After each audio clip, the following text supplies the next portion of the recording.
Nearly 8 years ago, the Dodd-Frank Act provided the SEC with the ability to create a regulatory framework for broker-dealers if they choose. Yet after numerous attempts, the SEC failed to act. Unfortunately, what consumers got instead was a misguided rule implemented by the Department of Labor that created a bifurcated standard that is both confusing and harmful. To be perfectly clear, consumers need clarity, they need choice, and they need affordability. And to that end, last month, I introduced H.R. 3857, the Protecting Advice for Small Savers Act. The PASS Act of 2017 would repeal the Department of Labor's fiduciary rule and finally create a best interest standard that protects investors without limiting their access to investment products. In addition, the bill requires broker-dealers to disclose any compensation they receive or conflicts that might exist.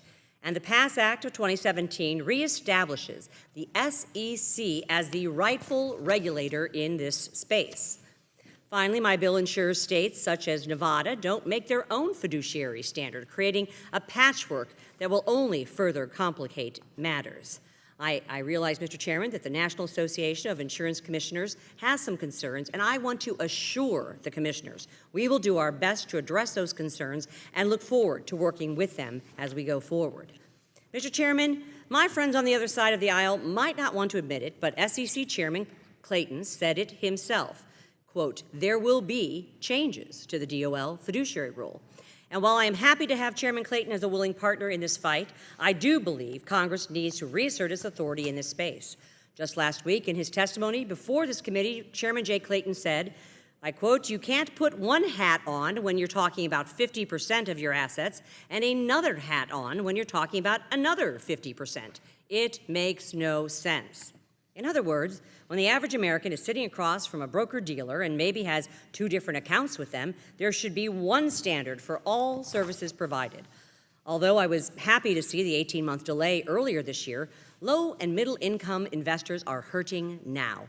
While the previous administration failed to listen, many, myself included, knew that broker-dealers would be forced to drop small investors, move to fee-based accounts, and refer clients to so-called robo-advisors. In fact, a recent Wall Street Journal article notes Wall Street has been given a gift.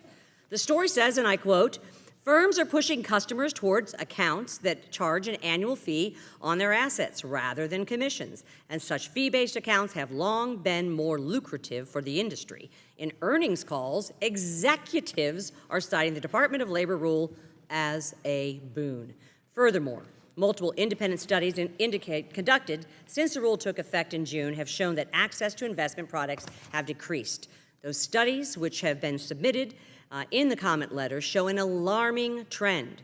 In a survey of roughly half of the financial advisors in the United States, access to brokerage advice services have either been eliminated altogether or greatly reduced since the DOL rule took effect.